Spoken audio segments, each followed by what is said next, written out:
So I published my first novel in 2016. I am finishing my second novel in 2020 currently. I'm almost finished with the first draft.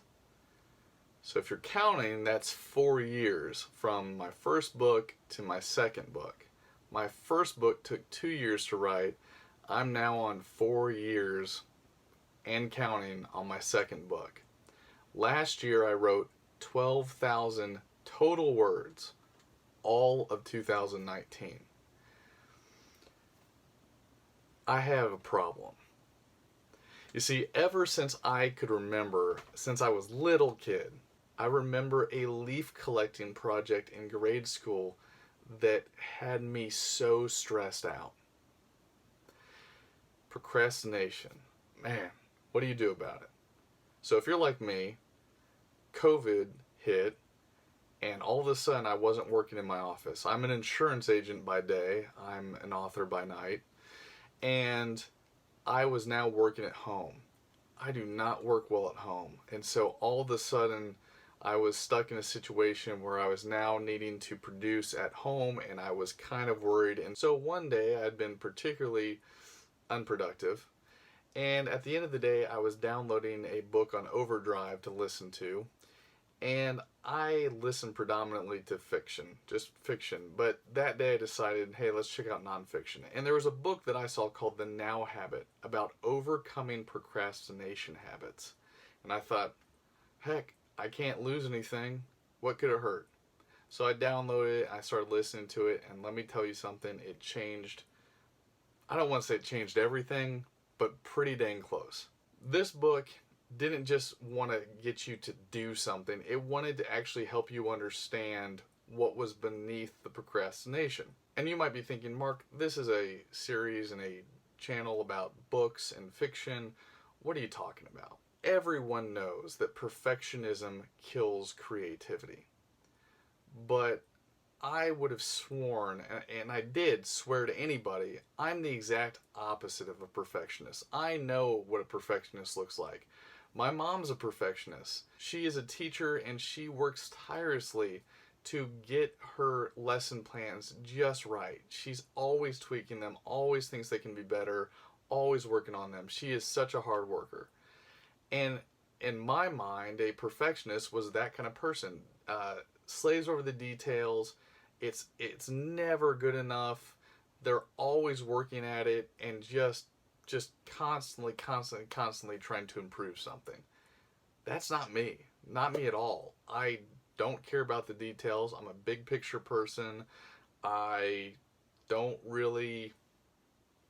think things are going to be perfect, so I'm not worried about that. And so in my mind, that was me. So clearly not a perfectionist. Well, it turns out that I actually am. You see, I've been working on my book for 4 years. Last year, I didn't write anything. And I thought it was because I was lazy. I was putting it off.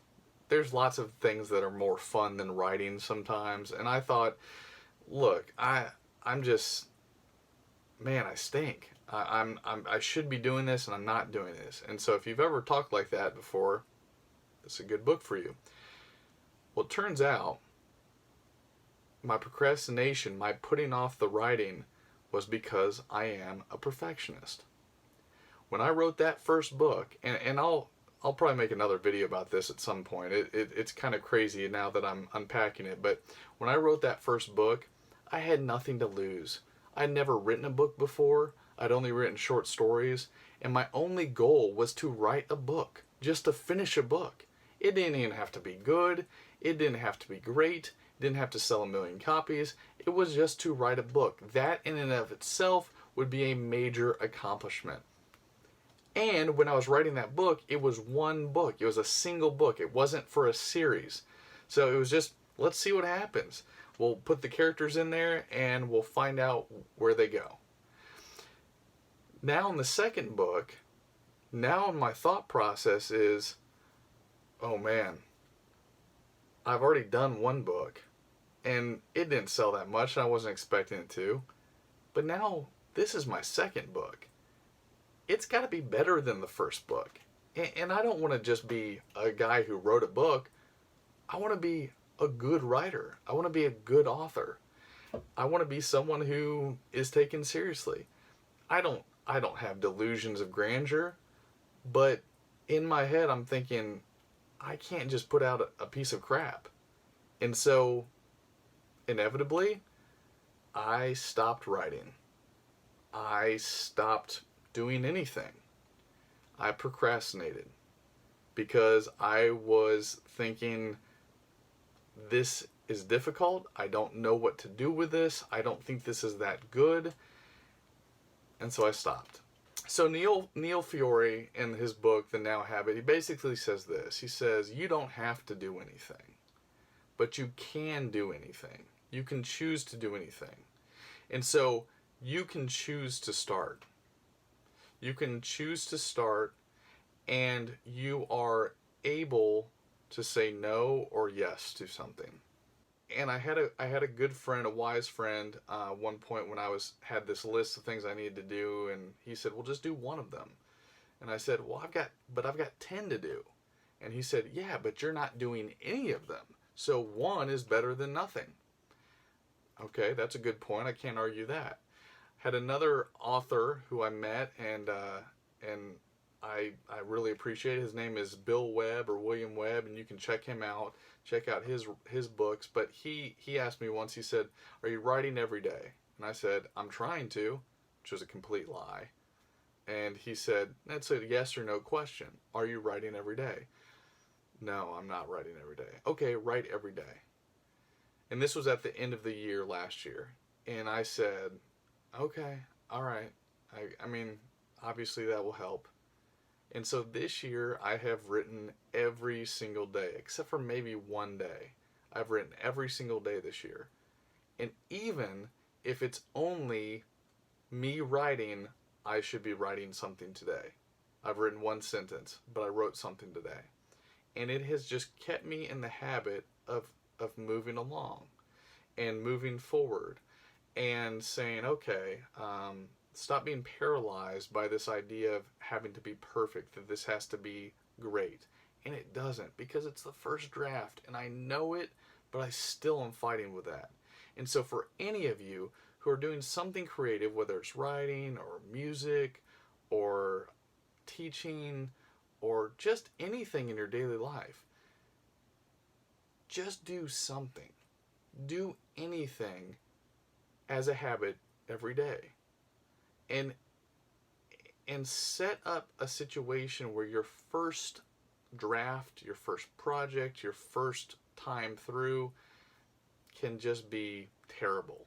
It's going to suck, and that's okay.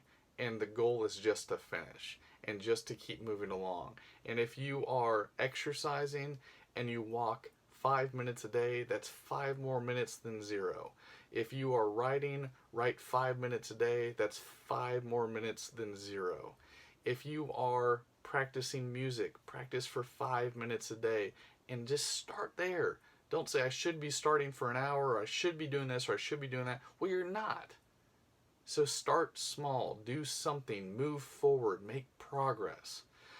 This is something I'm going to have to battle with. This is something I'm going to have to learn. But this book was fantastic, and not just saying, hey, do something. You're a lazy piece of crap. It was more saying, why are you procrastinating? Why are you putting off? And it really helped me figure out a lot of things about why I do and don't do certain things. So check out the book. Keep moving forward. Be encouraged. You're not a lazy piece of crap. You have motivation. Find out what it is and do something small today. Do something small tomorrow. So until next time, my name is Mark Taylor, and as always, keep reading, and you're more valuable than you could possibly imagine.